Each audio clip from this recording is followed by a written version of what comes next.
Muchos dirán en aquel día: Señor, Señor, ¿acaso no profetizamos en tu nombre? ¿No expulsamos demonios y realizamos milagros en tu nombre? Pero Él les responderá: Nunca los conocí. Apártense de mí, ustedes que practican la maldad. Esta advertencia plantea una pregunta crucial. ¿Cómo es posible que pastores, líderes, profetas y evangelistas terminen rechazados del cielo? Y si ellos no eran verdaderos cristianos, ¿qué significa realmente ser cristiano y digno de ser llamado seguidor de Jesús? En este video exploraremos esta cuestión. Hoy te presentamos 5 tipos de cristianos que no entrarán al cielo. El primer tipo de cristiano que no entrará al cielo es aquel que ama el dinero y las posesiones materiales. Hoy en día, los conceptos de cristianismo y prosperidad material están tan entrelazados que a veces son difíciles de separar. No nos sorprende, pues entendemos que Dios no desea miseria para nadie. Sin embargo, la Biblia nos muestra que el cristianismo y la riqueza no siempre han estado vinculados. Jesús mismo afirmó algo controversial sobre las riquezas en Mateo 19, 23, 24. De cierto les digo que difícilmente un rico entrará en el reino de los cielos. Más fácil es que un camello pase por el ojo de una aguja que un rico entre en el reino de Dios. Dios posee grandes riquezas y es el dueño de todos los tesoros. Él controla el oro y la plata y los otorga según su voluntad. El problema radica en el amor al dinero. No podemos servir a Dios y al mismo tiempo a las riquezas, como se menciona en Mateo 6:24. Entonces, ¿es posible ser cristiano y amar el dinero? La Biblia nos advierte que el amor al dinero es una forma de idolatría. A pesar de lo que pueda parecer, es posible ser cristiano y caer en la trampa de amar el dinero. Miremos lo que tiene que decir el apóstol Pablo a este respecto en 1 Timoteo 6:9. Pero los que quieren enriquecerse caen en tentación y lazo y en muchas codicias necias y dañosas que hunden a los hombres en destrucción y perdición. Porque raíz de todos los males es el amor al dinero, el cual codiciando algunos, se extraviaron de la fe y fueron traspasados de muchos dolores. En el pasaje no solamente se afirma que el amor al dinero es el peor de todos los males, sino que además hace una sorprendente declaración: es posible desviarse de la fe cristiana a causa de la codicia. El pasaje advierte claramente sobre la perdición que puede producir el amor al dinero. La palabra perdición no está muy de moda hoy en las iglesias. Ninguno de nosotros la quisiera escuchar ni mucho menos experimentar.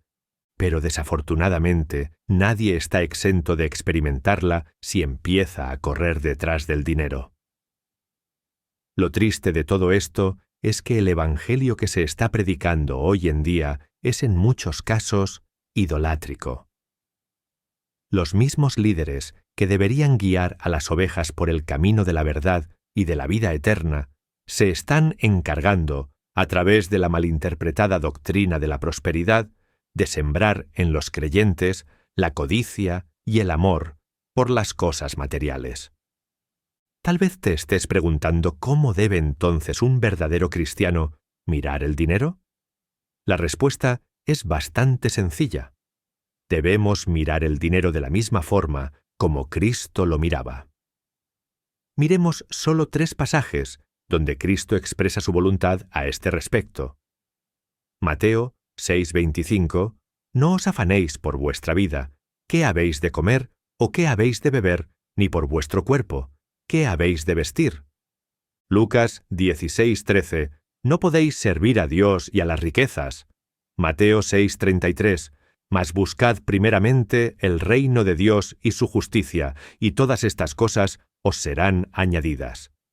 En estas y muchas otras palabras de Jesús queda algo absolutamente: el dinero y la prosperidad material de ninguna manera deben ocupar un lugar central en nuestra vida.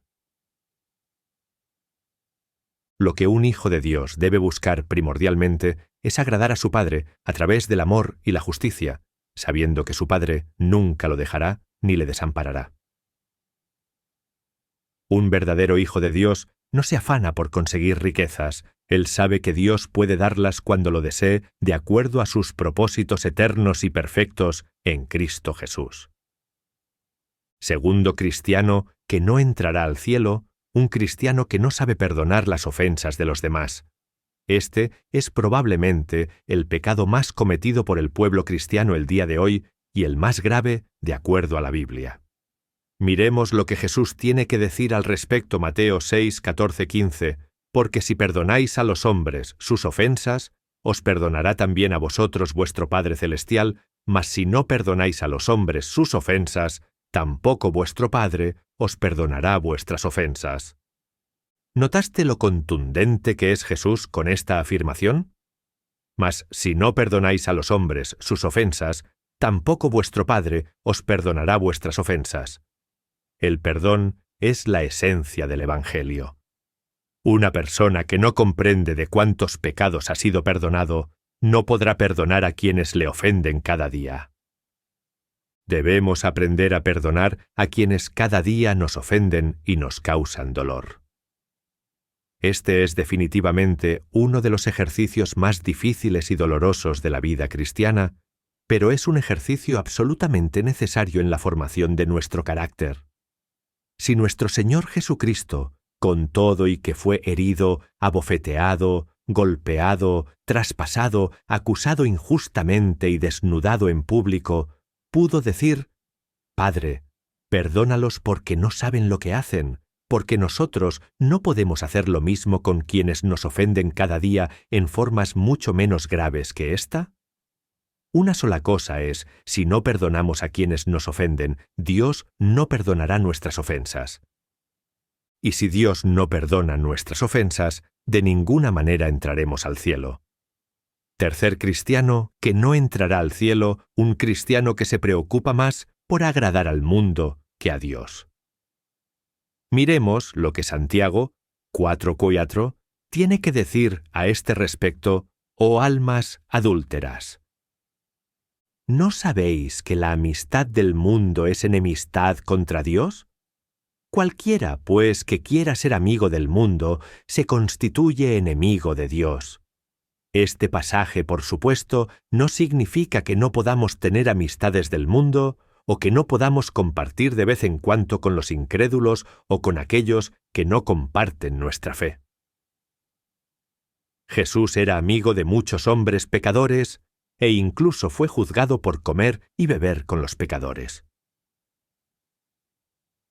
De lo que este pasaje está hablando es de amar los valores mundanos por sobre los valores cristianos e intentar agradar al sistema mundano por encima del querer agradar a Dios.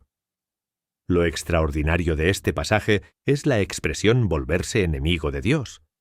La carta de Santiago fue dirigida a los creyentes en todo el mundo, y la advertencia nuevamente es que es posible ser cristiano y agradar más al mundo que al mismo Dios. Hermanos en la fe y en Cristo, tengamos por cierto que Dios no dejará entrar al cielo a ningún enemigo suyo. Cualquiera que quiera ser amigo del mundo y amar los valores como la mentira, la hipocresía y la deslealtad, tristemente terminará por fuera del reino de los cielos. Pero esto tal vez te despierte nuevamente la pregunta: ¿cómo debemos entonces ver el mundo? Un verdadero hijo de Dios sabe considerar este mundo como un lugar de paso, un lugar en el cual somos simples extranjeros y forasteros. Nuestra ciudadanía no es de este mundo, como lo dice claramente el apóstol Pablo en Filipenses 3:20, mas nuestra ciudadanía está en los cielos, de donde también esperamos al Salvador, al Señor Jesucristo. Ahora, si bien es cierto, no podemos evitar tener contacto con las personas de este mundo, lo cierto es que un hijo de Dios no permitirá de ninguna manera que los valores mundanos como la mentira, la superficialidad y la hipocresía moldeen su forma de pensar, como bien lo ordenó nuestro amado apóstol Pablo en Romanos 12:2. No se amolden a los criterios de este mundo, al contrario. Déjense transformar y renueven su interior. Tengamos cuidado. El mundo cada día intentará imponernos sus valores temporales. Limpiemos y aclaremos nuestra mente a través de la obra del Espíritu Santo y la palabra de Dios. Cuarto cristiano. Que no entrará en el reino de los cielos un cristiano que peca cada día voluntaria y conscientemente. Sabemos que Cristo ha perdonado todos nuestros pecados en la cruz y que no hay ningún pecado pasado, presente ni futuro que no esté cubierto con la preciosa sangre del Cordero. ¿Pero qué ocurre si con nuestras acciones negamos la sangre que nos rescató? Esta es una de las advertencias más serias de la Biblia, registrada en la carta a los Hebreos 10, 26, 29. Miremos exactamente lo que si seguimos pecando, después de haber conocido la verdadera enseñanza de Dios, ningún sacrificio podrá hacer que Dios nos perdone. No nos quedaría más remedio que esperar con un miedo terrible el juicio final, que es cuando los enemigos de Dios serán destruidos con fuego ardiente, versículo 29. Imagínense entonces el terrible castigo que recibirán los que desprecian al Hijo de Dios y los que dicen que su muerte no sirve para nada. Los que hacen eso insultan al Espíritu de Dios que los ama y menosprecian la muerte de Cristo. La advertencia es absolutamente clara y contundente.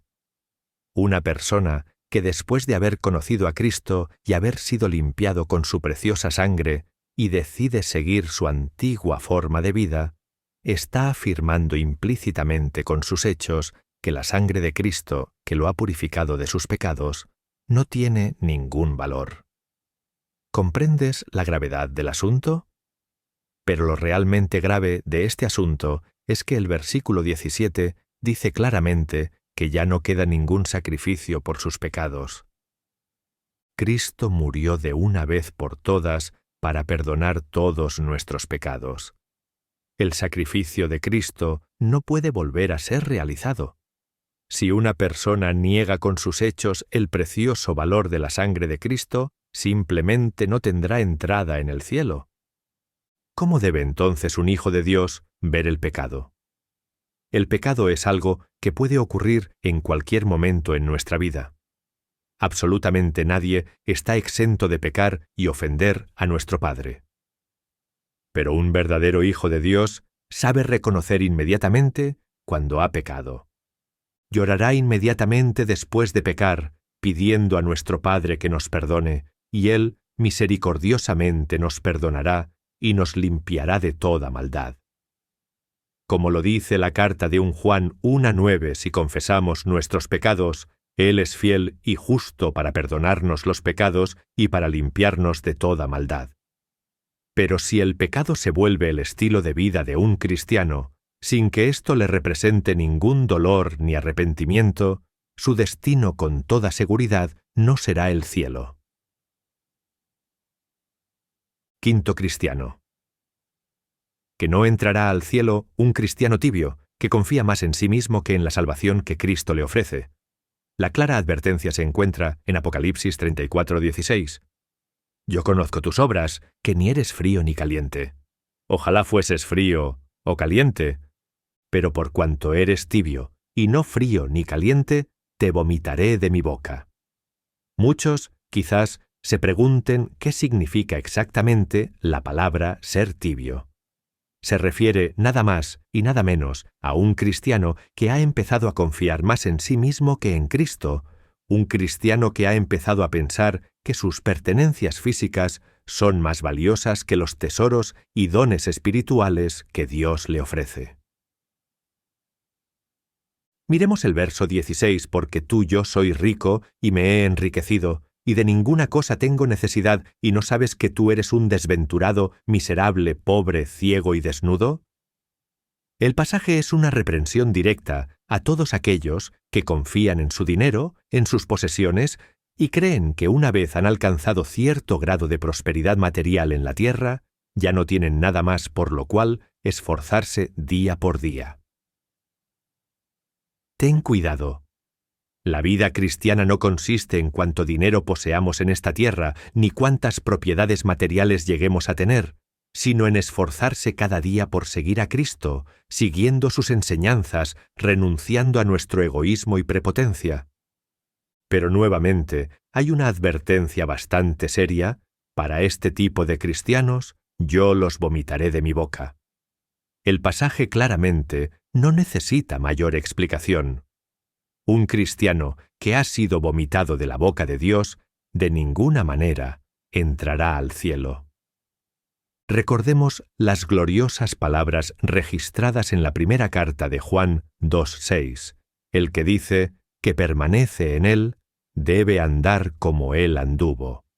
Bendiciones.